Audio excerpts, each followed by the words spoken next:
All right, let's talk about our feelings. We all have them, right? But our relationship with them, well, it can get a little messy. It's like we're always chasing the good ones and running for the hills when the bad ones show up. But what if that whole strategy is just wrong?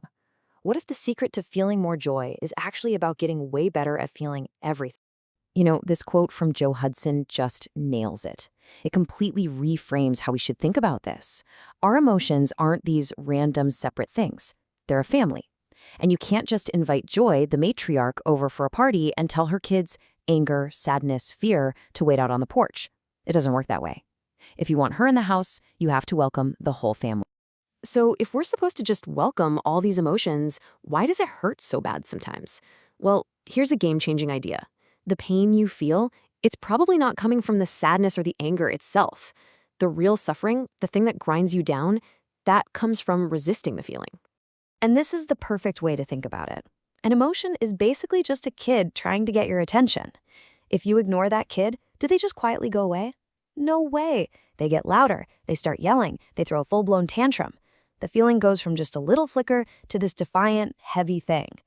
But if you just turn and give it your calm attention, it tells you what it needs and then it settles down. That's the real puzzle, isn't it?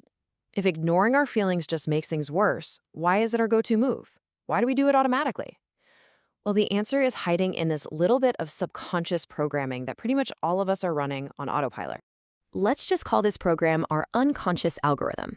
Think of it like old software running in the background. Its main job, a simple one: avoid pain at all costs. But here's the massive irony. In trying so hard to avoid the discomfort of one feeling, this algorithm ends up creating this loop of way bigger suffering. And here's a super common example of that loop in action. We can call it the golden algorithm. Check it out. It starts with a simple directive, right? Avoid failure. Okay, sounds good. So what do? You play it safe. You don't take risks.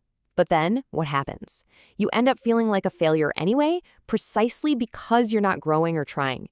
And to run away from that feeling, you start avoiding conflict or new challenges, which just throws you right back to the beginning of the loop. You literally create the exact feeling you were trying so hard to avoid. Okay, so how in the world do we catch this thing when it's running?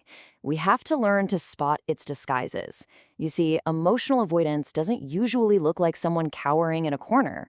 Oh no, it's much sneakier. It often looks like being super logical or productive or just thinking really, really hard about something. These are our emotional blind spots.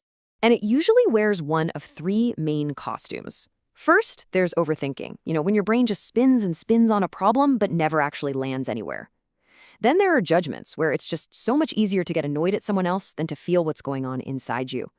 And a really big one, framing things as hard decisions. This one is so common, so let's zoom in on it for a second.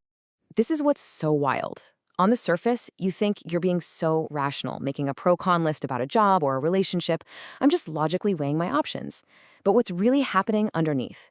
You're stuck in limbo because you're desperately trying to avoid the pain that comes with either choice, the grief of leaving or the fear of staying. The endless analysis is just a brilliant trick to avoid feeling the emotion. Okay, so we've laid out the problem. We're running this ancient algorithm. It's wearing all these clever disguises, and it's all designed to keep us from feeling our feelings. So now for the most important part, what do we actually do about it? How do we break the cycle? And here we go. This is the actual framework from Joe Hudson's work that this is all based on. The solution isn't to outsmart your feelings or fight them into submission. It's about completely changing your entire relationship to them. So let's get right into the nuts and bolts. The core of this whole thing is a simple 4-step method. This is the practical how-to guide for letting those emotions finally move through you instead of getting stuck. That's it. Just 4 steps. The beauty of this is how simple it is. This is not some dense academic theory you need a degree for. It's a skill, a practice you can literally start doing the very next time a tough feeling pops up. So the first 2 steps are all about a huge shift in your perspective. Step 1, don't believe the story your emotion is telling you. That surge of anxiety or anger, your nervous system is often just reacting to old data, like a computer running a program from 1995. And step 2 builds right on that. Take the physical feelings seriously. That tightness in your chest is absolutely real, but don't take the story your brain is spinning literally. Your body is having a real reaction, but the why might be totally wrong. Which brings us to step 3, and this is such a cool tool. the actor method. Think about it. A great actor playing a sad character feels real sadness, right? But they never forget they're an actor on a stage. You can do the exact same thing. Let yourself fully feel the physical sensation of that anger or hurt. Embody it. But keep just a tiny piece of your awareness separate, observing. You are playing the part of anger. You are not anger itself. Okay, but let's be real. This is a super important question. What happens when you try to do all this and you just feel nothing? You're trying to feel the sadness, but all you get is this frustrating numbness, this feeling of being totally blocked. What then?